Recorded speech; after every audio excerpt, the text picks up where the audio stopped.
Hello, friends. Welcome to the Cool Vedas. That's Vedas School. In the last video, we heard the story of a cunning jackal as narrated by Kanika. Today, let's see what more advice Kanika gives the king of Kuru, Dhritarashtra. Now, this story has been mentioned in Sambhava Parva in Adi Parva. So, let's listen along and find out more about Kanika Neeti. So Kanika continued. He said, O king, if your son, friend, brother, father, or even your guru or anyone becomes your foe, you should, if desirous of prosperity, slay him without hesitating. By curses and incantations, by gift of wealth, by poison, or by deception, the foe must be killed. If you are angry, show yourself as if you are not so, speaking even then with a smile on your lips. And, O king, speak soft words before you strike. And even after you have struck your enemy hard, then pity the victim and grieve for him and even shed a few tears. Comforting your foe by conciliation, by gift of wealth and smooth behavior, you must strike him when he becomes weak. You should burn the house of that person whom you have punished with death and finish even his friends and allies. By a sudden surprise attack, or by a pitched battle, or by poison, or by corrupting his allies, by gift of wealth, by any means in your power, you should destroy your foe. Your enemy should be destroyed. You may act with the greatest cruelty, O king, for this. You should never trust the faithless, nor trust too much those that are faithful. For if those in whom you have confided prove to be your foes, then you are certain to be destroyed.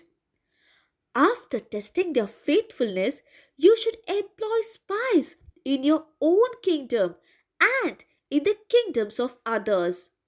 Your spies in foreign kingdoms should be apt deceivers and persons in the garb of ascetics. Your spies, O king, should be placed in gardens, places of amusements, temples, and other holy places, drinking halls, streets, and in all places where people gather. And such are the 18 tirthas. There you have to employ your spies. Now, which are the 18 tirthas? I have mentioned it in the description box. You can find it there. So let's come back to what Kanika is saying. He continued, in speech, O king, you should ever be humble. Let your heart be ever sharp as razor. And when you are engaged in doing even a very cruel and terrible act, you should talk with smiles on your lips. Like a fisherman who becomes prosperous by catching and killing fish, a king can never grow prosperous without tearing the vitals of his enemy and without doing some violent deeds. The might of your foe, as represented by his armed force, should ever be completely destroyed by ploughing it up like weeds and mowing it down, and otherwise by afflicting the weeds with diseases, starvation, and want of drink. Your foe, your enemy, O king, should ever be completely destroyed. It is well known that time and place, if taken into consideration, always produce the greatest good. If the foe is insignificant, he should not yet be despised, for he may soon grow like a palm tree, extending its roots deep and wide, or just as a little fire, gradually fed with dried firewood, soon becomes capable of consuming even the biggest blocks, so does the person who increases his power by making alliances and friendships soon become capable of subjugating even the most formidable foe. O king, towards the Pandavas, act in such a way that you may not have to grieve in future. Well do I know that you are endued with every blessing and possessed of every mark of good fortune. Therefore, O king, protect yourself from the sons of Pandu. O king, the sons of Pandu are stronger than their cousins, that's your sons. Therefore, I tell you plainly what you should do.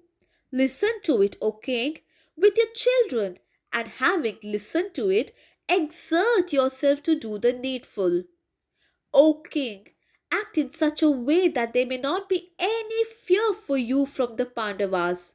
Indeed, adopt such measures within the realms of Shastras so that you may not have to grieve in the future. Having spewed this poison into Dhritarashtra's mind, Kanika returned to his abode, while the Kuru king Dhritarashtra became more disturbed and pensive. Now, what is the king going to do? Will he harm his own brother's children for the sake of securing his own children's future? Let's read along and find out more about this. Now, with this story, we have completed the Sambhava Parva, and the next story is from Jatugriha Parva, where Jatugriha is another name for Lakshagraham. Let's read along and find out the interesting stories in Jatugriha Parva. Please like, share, and subscribe our channel for more Mahabharata stories. Do not forget to press the bell icon. Thank you. Namaste.